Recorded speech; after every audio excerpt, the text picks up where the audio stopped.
subscribe to Go Doctor Who. And if you don't, then you can go. Hello guys, you're watching Go Doctor Who, and today we're going to do Girl in the Fireplace. There's like a tweet along that's going along for each classic, New Who Doctor Who episode, and I just thought, why not just do a review on every time they do a tweet along video, and the fandom's going crazy for it and watching along, and it's just a nice little thing to celebrate the Doctor Who lockdown and the community that we're getting. And it's brilliant that we're all coming together and just doing amazing content, and YouTubers, fandom are creating artwork, we're all tweeting along, we're all staying together, and we're all, keep buggering on. That's what we're doing. So yes, this is the Girl in the Fireplace. We're going to review that, and we're going to do it now. So yes, I really enjoy this story just starting off. I think it's an interesting one. It's overhyped, I would say, than a lot of people say it is, and I don't think it's Moffat's best script, but you may argue it is, and who am I to say different? It is a good story, and it isn't a bad one, and I love the aspect of it works with the timey-wiminess of Stephen Moffat, and it is giving glances of what's to come in Moffat's era, I guess you could say, like the woman, Madame de Pompadour. She's waiting for the Doctor, and her life keeps passing by. Similar to the 11th Hour, where 11th Hour we have Amy, and Amy, she was a little girl and now she's an adult. Her life's passed by and the Doctor keeps messing up with time. You can see the pattern with Moffat, the way he's doing these stories and how this kind of planned his future in a way.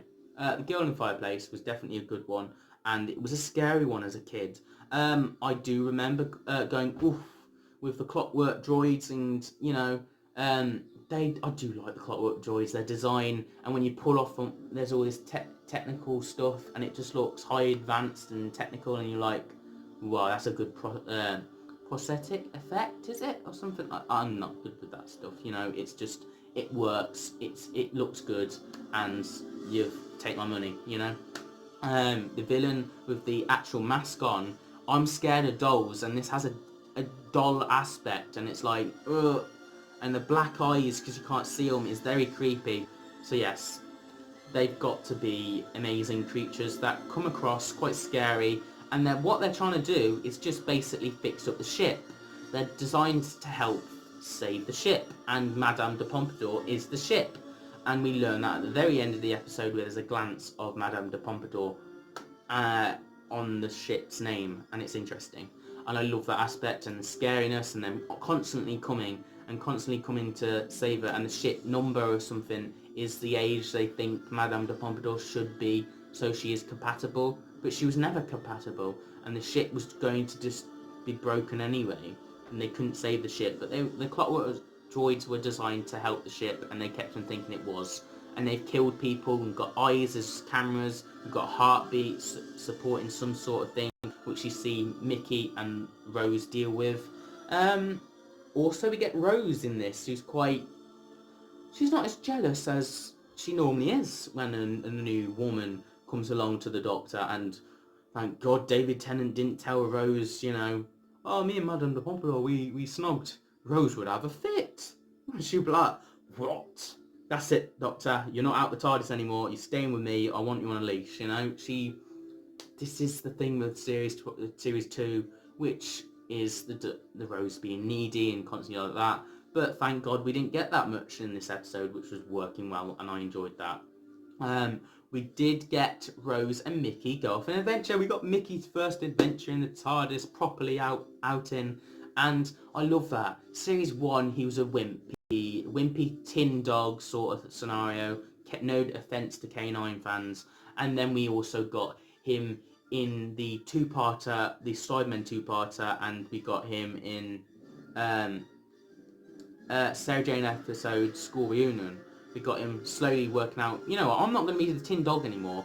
And then we start to see him come stronger and a companion, and we just love him. And he is a humorous person as well. He's like Matt Lucas. He makes the series better by humour, and he also is a brilliant character and can defend himself in a way. And he's just funny in this episode.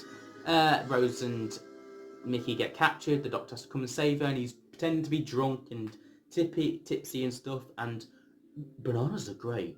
Always take bananas to a party, Rose.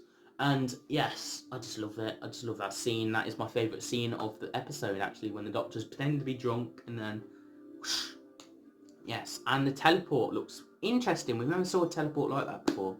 I remember collecting Doctor Who cards and the Clockwork Droids with this teleport on this card, and it was like changing. It was very cool, and that just reminds me of that as well, actually. So yeah, Stephen Moffat, high regards to him writing this story, and we have Madame de Pompadour now. Madame de Pompadour, his life is mixed in with the Doctor's, with the fireplace.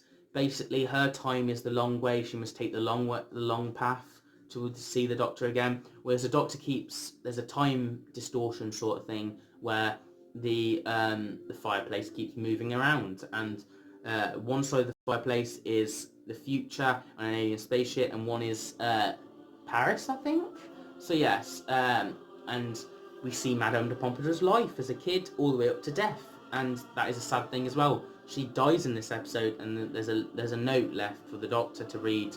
It's quite sad, and it's like, yeah.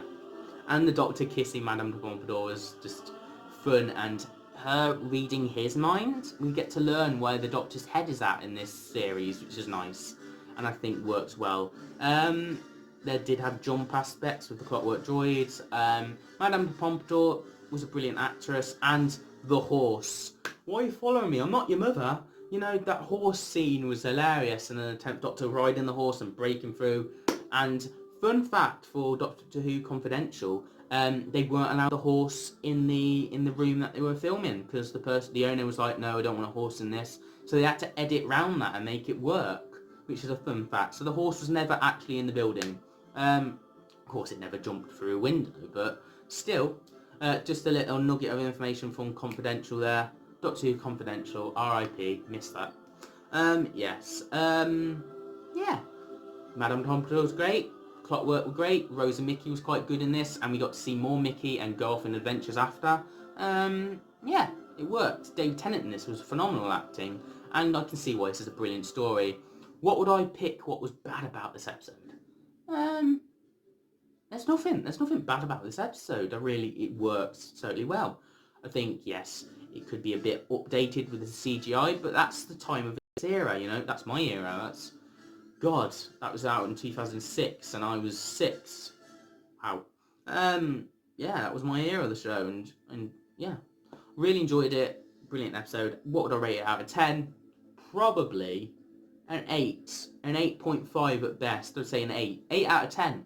Good story. Not as hyped as everyone says it is, but there is nothing wrong with it. I can't judge it, you know?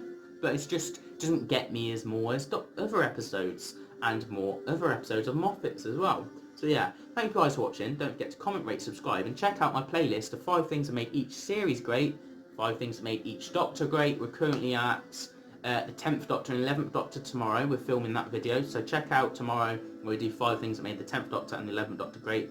Them videos should do pretty well, seeing they are popular Doctors and yeah, just check them videos out tomorrow, and there's plenty of videos to come. Torchwood reviews, a summer project hopefully on the works, and more of this. Whenever there is another tweet-along episode, I may actually do another review of it. I've started doing that. I did a review of Dalek, and now I'm doing this episode, Girl in the Fireplace, and let's continue with more to come. So yeah, hopefully you enjoy the tweet-along tonight, and hopefully you enjoy more of my content. Enjoy the rest of your day, and see you guys next time. Also check out Dr. Falls for helping me do the intro and give me the template for me to edit around and mess with, and yeah, credit to him, and go and check his channel out.